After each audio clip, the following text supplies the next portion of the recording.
আসসালামু আলাইকুম, সবাইকে ঈদ উল আজহার শুভেচ্ছা। 16 তারিখ রবিবার গেল আমাদের কোরবানির ঈদ। আমাদের ঈদ পালন হওয়ার পরে তার একদিন পরেই হয় আমাদের বাংলাদেশে ঈদ। ঈদ উপলক্ষে বাচ্চাদের পাপা সব বাজারঘাট করে নিয়ে এসেছে প্রয়োজনীয় ঈদের যা যা দরকার ছিল। ঈদ বলতে ঈদ ঈদ আমেজ আসলে বিদেশে বাড়িতে একদমই লাগে না, তারপরেও আমরা চেষ্টা করি আমাদের জন্য ঈদ ঈদ ভাইবস আসার জন্য। তো ঈদের দিন সকাল হয়ে গেছে, বারান্দায় এসে দেখি খুব সুন্দর ফাঁকা রোদ উঠেছে আর ওয়েদারটাও মোটামুটি ভালো, বৃষ্টি নেই। এখন আমি চলে এসেছি কিচেনে। সকাল বাজে প্রায় 7টার মতন। সবার প্রথমেই আমি দুধ সেমাইটা তৈরি করে নিচ্ছি। সেমাইয়ের মধ্যে যে স্পেশাল পার্টটা সেটা হচ্ছে আমার সবচেয়ে বেশি পছন্দের, আর সেটা হলো ঘিয়ে ভাজা কিশমিশ আর পেস্তাকিও। এই দুইটা উপকরণ ঘিয়ে ভেজে সেমাইয়ের মধ্যে দিলে বাস সেমাইটা এমনিতেই মজা হয়ে যায়। তবে সেমাইটা অবশ্যই আগে ঘিয়ে ভেজে নিতে হবে। তো এই তো আমার দুধ সেমাই ডান। সেমাই রান্না শেষে আমি রুমে চলে আসলাম আর এসে আমার মায়ের দেওয়া ড্রেসগুলো খুলে বের করে নিলাম। সবার প্রথমে কয়েকটা ড্রেস বের করে নিয়েছি, এর মধ্যে আমি সবগুলো সিলেক্ট করে নেব কি কি পরবো। মেয়ের জন্য একটা ফ্রক আর একটা কামিজ বের করেছি, এর মধ্যে একটা সিলেক্ট করব, আর আমার দুটো কামিজ বের করেছি, এর মধ্যে একটা সিলেক্ট করব। তো ফাইনালি আমি এইগুলো সিলেক্ট করে নিয়েছি। সাহিরের জন্য বেশ অনেকগুলা টি শার্ট আর শর্ট প্যান্ট পাঠিয়েছিল, তার মধ্যে একটা চুজ করে নিয়েছি। তো বাচ্চাদের উঠিয়ে এখন আমরা সবাই তৈরি হয়ে নিলাম। এই হলো আমার পিচ্চি মেয়েটার লুক। ফটোশুট করার জন্য আমার মেয়ে তৈরি, তবে কিছুদিন ধরে লক্ষ্য করছি যখনই বলবো ছবি তুলবো স্ট্যাচু হয়ে দাঁড়িয়ে থাকে। তো যাই হোক, সে খুবই হ্যাপি। সকালে ঘুম থেকে উঠেছে, নিউ ড্রেস পরেছে তার নানুর দেওয়া, আর এই সুযোগে ওর কিছু ফটোশুট করে নিচ্ছিলাম। ছোট বাচ্চাদের সালোয়ার কামিজ পরলে দেখা যায় বড় বড় লাগে বাচ্চাদেরকে। আমার মেয়ের বেলায়ও সেম লাগছিল। এদিকেও বাপ বেটা রেডি হয়ে গেছে নামাজ পড়তে যাওয়ার জন্য। সো এদিকে আমরা চলে যাচ্ছি নামাজ পড়ার জন্য। আমরা মা মেয়ে আমার মায়ের দেওয়া ড্রেস পরে নিয়েছি। আমাদের মা মেয়ের ড্রেসটা একদমই ম্যাচিং হয়ে গেছে, দুটোই সুতি কাপড়ের। মাই হলো সবচেয়ে আপন। মা না থাকলে আমাদের পুরো দুনিয়াটাই অন্ধকার। মা আছে বলেই মায়ের দেওয়া জামা কাপড় পরতে পারলেই মায়ের পাঠানো মজার মজার খাবার খেতে পারি। আমার মায়ের জন্য সবাই দোয়া করবেন, আমার মা যেন সুস্থ থাকে, আল্লাহ যেন আমার মাকে দীর্ঘ হায়াত দান করেন। সাহিরের দেওয়া পাঞ্জাবিটাও আমার মায়ের, তবে বাচ্চাদের পাপা পাঞ্জাবি পরতে পছন্দ করে না, তাই সে কখনোই পাঞ্জাবি পরে না। হাঁটতে হাঁটতে চলে এসেছি পিয়াসা মিত্তিতে, আর এসে দেখি ঈদের ঈদগাহটা নেই। ভাগ্যিস বাচ্চাদের পাপার 9টার যে ঈদগাহটা ছিল সেটাই লাস্ট ছিল, তারপরে আমরা এসে আর পাই না। তো কি আর করা, কিছু ফটোশুট করে নিয়ে আমরা তারপরে বাসার কাছে গির্জার কাছাকাছি বা গির্জার পাশে যে পার্কটা আছে সেখানে চলে এসেছি। বাচ্চারা কিছুক্ষণ খেলাধুলা করলো। ওয়েদারটা অনেক গরম পড়েছে, যার কারণে হয়তো ঈদের নামাজটা একটু তাড়াতাড়ি শেষ করে ফেলেছে বা 9টার মধ্যে শেষ করে ফেলেছে। মা মেয়ে যেহেতু নামাজ পায় নাই, তাই হিজাব খুলে আমার মেয়েটা এখন খেলাধুলা করছে। আমরা যারা প্রবাসে থাকি তারা দেখা যায় ম্যাক্সিমাম সবাই সকালে উঠেই রেডি হয়ে যে যেখানে ইচ্ছা সেখানে নামাজ পড়তে চলে যায়, কেউ মসজিদে বা কেউ খোলা মাঠে। নামাজ পড়তে যাওয়া মানেই হচ্ছে সবার সাথে দেখা সাক্ষাৎ হয়ে যাওয়া। নামাজও আদায় করে নেয়, তার পাশাপাশি সবার পরিচিত সবার সাথে দেখা হয়ে যায়। তারপর বাচ্চারা সবাই একটু পার্কে খেলাধুলা করে, কেউ বা সবাই ফ্যামিলি ফটোশুট করে। এইবারে কোরবানির ঈদের যেহেতু কারোর সাথে ওরকম দেখা হলো না, যেহেতু নামাজটা পাইনি।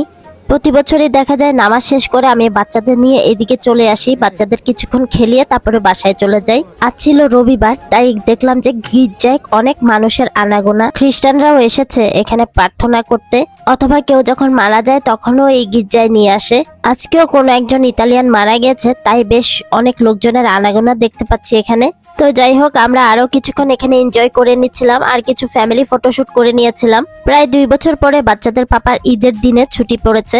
নর্মালি দেখা যায় আমরা প্রবাসে যারা থাকি আমাদের হাজবেন্ড তার ম্যাক্সিমাম সময় ঈদের দিন কাজ থাকে। যারা খুবই লাকি তাদের দেখা যায় ঈদের দিন ছুটি পড়ে যায়, আর সেই দিন পরিবারের আনন্দটাও দ্বিগুণ বেড়ে যায়। বিদেশের বাড়িতে আত্মীয় স্বজন ছাড়া ঈদের দিন আসলে ঈদ ঈদ লাগে না, খুবই একা একা ফিল হয়। তারপরেও বাস্তবতা মানিয়ে নিয়েই আমাদেরকে এই ধরনের স্পেশাল দিনগুলো সেলিব্রেট করতে হয়। বাচ্চাদের ওখান থেকে একটু খেলাধুলা শেষ করে আমরা বাসে চলে এসেছি, যেহেতু আমার ছেলেটা বাসে চড়ার জন্য কান্নাকাটি করছিল। বাসে একটু ঘুরিয়ে নিলাম বাচ্চাদেরকে। তার থেকে যেহেতু আমি আর বাচ্চাদের পাপা নাস্তা করে এসিনি, তাই আমরা একটা বারে চলে এসেছি নাস্তা করতে। ইতালিয়ান বারে সব নর্মালি দেখা যায় নাস্তার মধ্যে কর্নেতো আর কাপুচিনো ছাড়া স্পেশাল আর কোনো নাস্তা তেমন কিছু নেই। সাহির বেশ টায়ার্ড হয়েছিল, তাই ও চুপচাপ বসে আছে, আর আমার মেয়েটা গুটগুট করে দুষ্টুমি করছিল আর তার আইসক্রিম খেতে ইচ্ছা করছে, তাই তাকে একটা আইসক্রিম দেওয়া হয়েছে।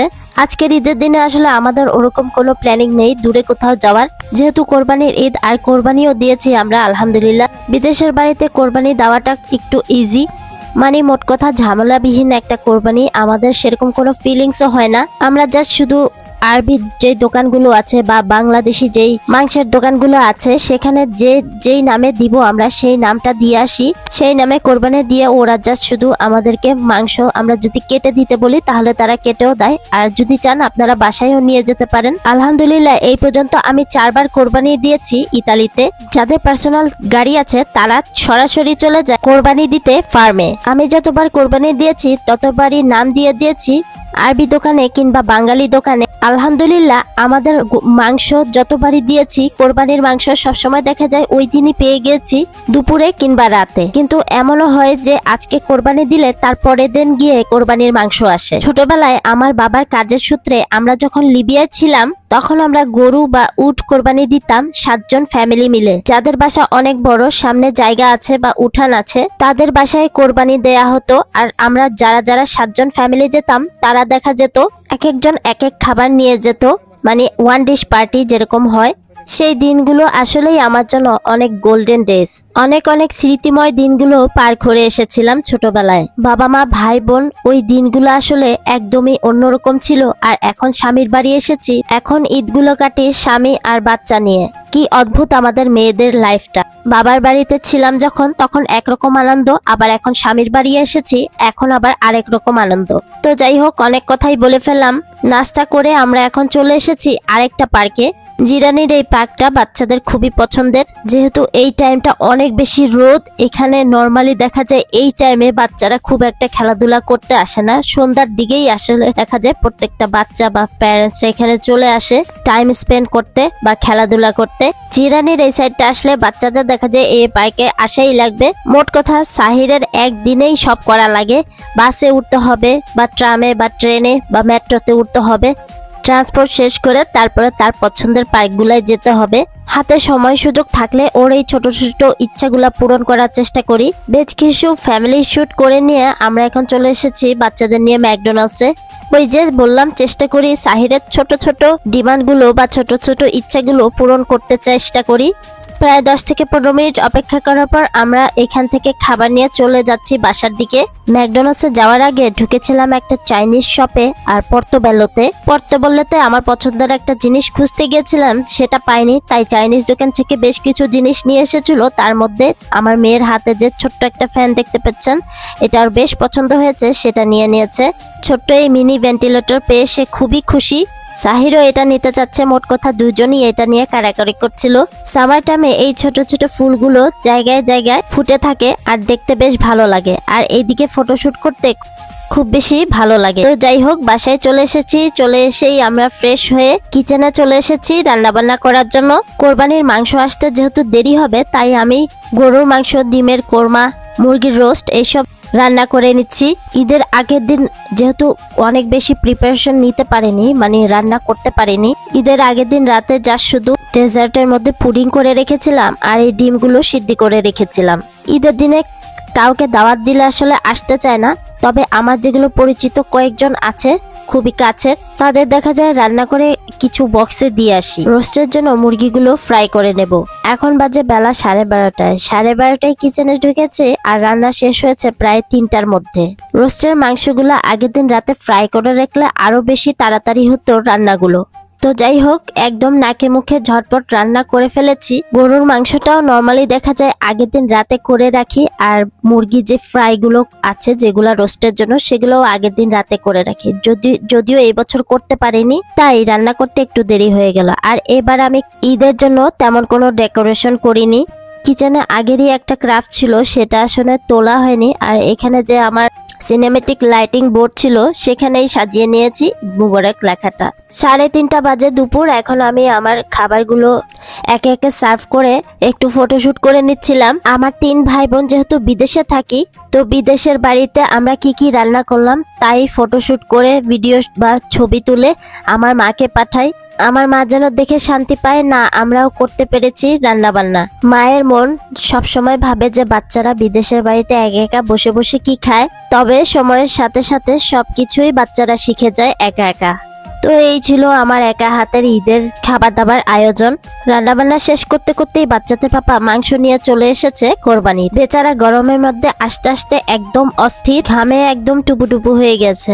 এই বাজারের ব্যাগটাও আজকে কিনে নিয়ে এসেছে বাচ্চাদের পাপা, কারণ আগেরটা নষ্ট হয়ে গেছে। এবার আমরা ভেড়া কোরবানি দিয়েছি। অনেকেই ভেড়া বা খাসি খেতে পারে না, গন্ধ আসে, তবে ছাগলের চেয়ে ভেড়ার গন্ধটা একটু কম। তো আমরা এখন খাওয়া দাওয়া শেষ করে নিব। খাওয়া দাওয়া শেষ করে তারপর মাংসগুলা ডিস্ট্রিবিউট করে নিব কাকে কাকে দেওয়া যায়। সাহিরও বসে গিয়েছে তার পছন্দের খাবার খাওয়ার জন্য। এখানে যতগুলো খাবার আছে প্রত্যেকটাই ওর পছন্দের খাবার। ইতালিয়ান কিছু ফ্রেশ মাছ নিয়ে এসেছিল, সার্দিনা, সেটাই বাচ্চাদের পাপা খাচ্ছিল। আগেই কিছু ফ্রেশ মাছ নিয়ে এসেছিলাম, কারণ হচ্ছে যেহেতু কোরবানির সময় বেশ কয়েকদিন কোরবানির মাংস খাওয়া হয়, সবাই টায়ার্ড হয়ে যায়। মাংসের পাশাপাশি যেন মাছও রান্না করতে পারি, তাই কিছু ফ্রেশ মাছ আগে থেকেই নিয়ে এসেছিলাম। আজকে যে মাছটা ফ্রাই করেছে এটা হচ্ছে সার্দিনা। নর্মালি সার্দিনাগুলো একটু ছোট সাইজ হয়ে থাকে, তবে এটা একটু বড় সাইজের সার্দিনা। একটু ডিপ ফ্রাই করে নিলে এই সার্দিনা মাছটা খেতে বেশ ভালো লাগে। তো যাই হোক, আমাদের খাওয়া দাওয়া শেষ। এখন হচ্ছে মাংসগুলা ঠিকঠাক করার পালা বা প্যাকেট করার পালা। যদিও এইবার ভেড়ার পায়াটা পাইনি, তবে এর আগে যে একবার দিয়েছিলাম তখন ভেড়ার পায়াগুলো পেয়েছিলাম। নর্মালি ভুঁড়িটাও ওরা রেখে দেয় দোকানে, ভুঁড়িটাও দেয় না। কেউ যদি নিতে ইচ্ছা হয় ভুঁড়িটা জাস্ট শুধু পে করে নিতে হবে। আমি যেহেতু 4 বার কোরবানি দিয়েছি এই প্রবাসের বাড়িতে, খুব সম্ভবত একবার আমি ভুঁড়ি পেয়েছিলাম। এখানে ফ্যাপসা আর কলিজাগুলো দিয়ে দিয়েছে, তো এইগুলো একদম ওরা কেটে দেয়নি। ফ্যাপসা আর কলিজাগুলো বাচ্চাদের পাপা কেটে নিচ্ছিল। মাংসগুলো ওরা কেটেই দিয়েছে, বাচ্চাদের পাপা বলেছিল যে কেটে দিতে। কেউ যদি চায় তাদের থেকে কাটিয়ে আনবে, অথবা কেউ চাইলে বাসায় এসেও কাটতে পারে। সবগুলো মাংসই বাচ্চাদের পাপা এখানে মিক্স করে নিচ্ছে। কিছু কিছু মাংস আছে বেশ বড় সাইজ ছিল, তো সেগুলো একটু ছোট করে কেটে নেওয়া হয়েছে। 15 কেজির মতন হয়েছে এই ভেড়ার মাংসগুলো। কোরবানির মাংস আমি প্রায় 5 ফ্যামিলিকে দিয়েছি ডিস্ট্রিবিউট করার জন্য। পরিচিত আর অনেকে আছে, তবে তারা একটু দূরে দূরে আমাদের এলাকা থেকে, তাই অনেক সময় চাইলেও সম্ভব হয়ে ওঠে না। আর কাছের কিছু মানুষজনকে ঈদের খাবার দেওয়ার জন্য প্যাকিং করে নিয়েছি। অলরেডি আমি ভাগ ভাগ করে ডিস্ট্রিবিউট করে নিয়েছি মাংসগুলা। এইবার আমাকে দিয়ে আসার পালা। প্রতিবার দেখা যায় এই কাজটা আমিই করি, এইবারও আমিই করেছি। বাচ্চাদেরকে ওদের পাপার কাছে রেখে আমি ডিস্ট্রিবিউট করতে চলে গিয়েছি। সবাই যেহেতু আমাদের এলাকারই ডিস্ট্রিবিউট যাদেরকে করব, তাই খুব একটা দেরি হয় না। প্রায় আধা ঘন্টা থেকে 1 ঘন্টার মতো ডিস্ট্রিবিউট করলেই হয়ে যায়। সবাইকে মাংস দিয়ে এসে বাসায় এসে দেখি বাচ্চাদের পাপা কোরবানির মাংস অলরেডি রান্না করে ফেলেছে। কয়েকদিন আমার আর রান্না করে লাগবে না, এগুলাই বক্সে করে আমি ফ্রিজে রেখে দিতে পারবো। ভেবেছিলাম আমি বাসায় এসে হয়তো আমার আবার এই মাংসগুলা কষাতে হবে বা রান্না করতে হবে, তবে এসে দেখি যে আমার সাহেব রান্না রেডি করে রেখেছে, তাই আমার একটু রিল্যাক্স ফিল হচ্ছিল। থ্যাংক ইউ স্বামী তোমাকে। আলহামদুলিল্লাহ, এইভাবেই ঈদের দিনটা পার করে দিলাম আমরা। আপনাদের কার ঈদ কেমন কাটলো অবশ্যই কমেন্টস করে জানাবেন। সবাই ভালো সুস্থ নিরাপদে থাকবেন। আবারও সবাইকে ঈদের শুভেচ্ছা, ঈদ মুবারক। দেখা হবে নেক্সট ব্লগে। টিল দেন, আল্লাহ হাফেজ, আসসালামু আলাইকুম। Thanks for watching.